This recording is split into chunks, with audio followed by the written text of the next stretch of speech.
What's going on, guys? My name is Aldeniro, and welcome to a movie review. It's been a long time since I actually did one of these, so today we're going to be talking about Annihilation, which I guess I should say as a disclaimer up front, because this may affect my opinion of the movie overall, but it's directed by a guy called Alex Garland, and I'm actually a huge fan of his. He's famous originally for writing a book called The Beach in the year 2000, which got turned into a movie by Danny Boyle starring Leonardo DiCaprio. The movie is not really as good as the book, but like it is still a pretty good representation of what's in the book for about 2/3 of it, and then it kind of loses its way.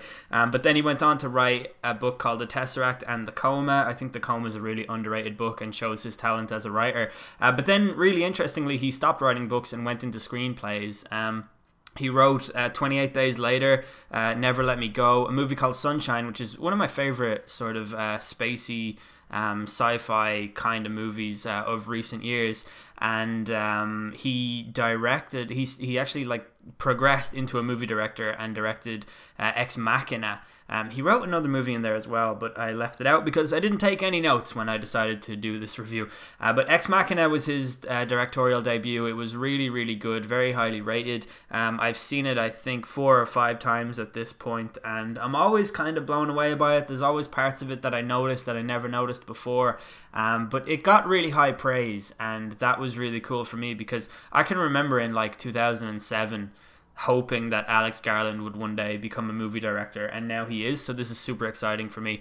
When I found out that he was doing what was originally pitched as a post-apocalyptic movie with Natalie Portman, I was really excited about it naturally because I love post-apocalyptic movies and I love Natalie Portman, and obviously I love Alex Garland, so for me this was win-win-win. So what I did was actually shut myself off from any news about it. I haven't watched a single trailer going into this. I didn't even read a single synopsis. I just knew that it was coming to Netflix, and therefore I clicked on it. Now it's actually not a post-apocalyptic movie per se, but anyway, I will now start talking about the movie.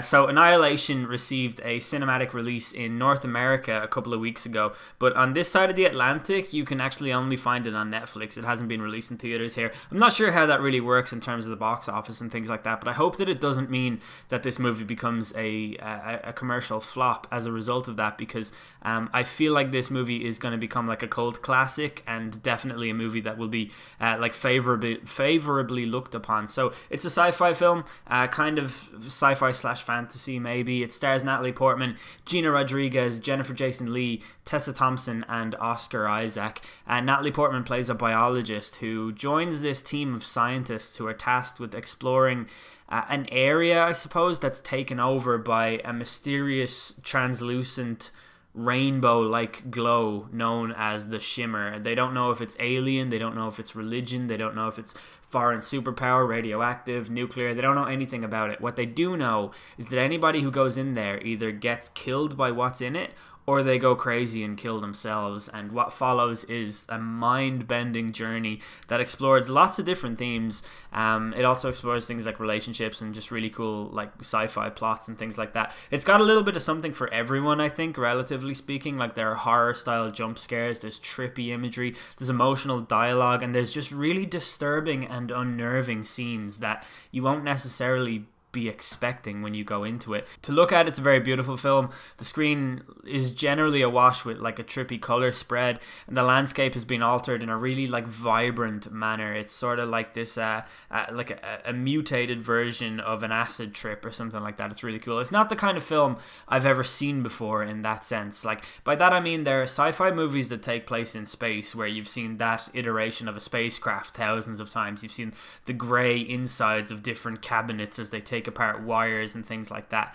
There are also, say, post-apocalyptic movies where you've seen grey and black ash-covered hellscapes, or zombie movies taking place in a decaying world. Like, you know what I mean? This film is pretty unique. It doesn't really follow any set list of rules. One of the more horror-inspired moments of the film was actually so unique that it was terrifying in a way that I've never really experienced in a film before. And on top of that, the soundtrack really helps to complement the visual themes, particularly the beauty and inertia in combination, the way that they work inside of the Shimmer, especially in the third act. It's a film that I don't want to actually say much about by way of plot details, because I think it's best suited for you to go in blind. Like I said, I didn't watch a single trailer, didn't read a single synopsis, didn't do anything, and I think I was better served to enjoy the movie because of that. I'd love to do an extended spoilerific discussion on it though, as I've been known to do with other movies, so if enough people want to see that, that's something that I'll try to arrange with other people who've seen it, because I think with this kind of movie, it's one that is really well served by having a discussion about it. The final act of this film kind of, I guess, embodies that exact sentiment, but it probably won't satisfy the majority of people. Like, you definitely have to think about it, and it's the kind of film that you're going to want to discuss as soon as you're done watching it. It's based on a series of books, which I've never actually read, so I don't know if the books answer the questions that we're left with at the end of the film, but there are so many themes in the film that you can kind of find your own meaning from it, from what you're given, and I think that that's really exciting as a movie fan.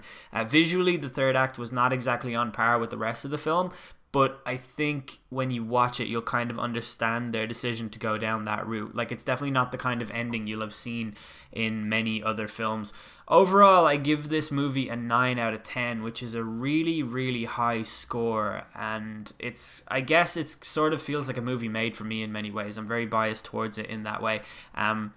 It was just a joy to watch, and I loved every new entry in the lore of The Shimmer. Everything we learn along the way is just such a cool concept and feels really unique and magical in a way that lots of new movies don't. There's like a certain just splendor that really captivates me in some way. It's the kind of like genre bending experience that has really strong acting performances and vibrant visuals and just a tight soundtrack, and all of these things are just key elements of an enjoyable experience for me as a movie fan. On top of that, it's ambiguous enough to warrant lots of discussion, and that's really cool too. So I'm really looking forward to listening to podcasts of people talking about this movie, because I think that there are just new things to be found in every different angle of it, and there are different themes, and characters have their own motivations for doing things, and you can explore those in different ways. So it's very open, it's very unique, and it's just a really all of the things that I like about movies are in this movie. That's what I'm trying to say. If you don't like sci-fi, if like sci-fi movies are just not your thing, you're definitely not going to enjoy this movie. But I would just recommend everybody give it a watch and see what you think. You don't have to like it, but there's plenty to appreciate about it, and that's super cool. So that's the end of this review. Hopefully you guys enjoyed it. If you did, leave a like on the video, leave a like on the podcast, all of that stuff. I've been El De Niro. Thanks for listening.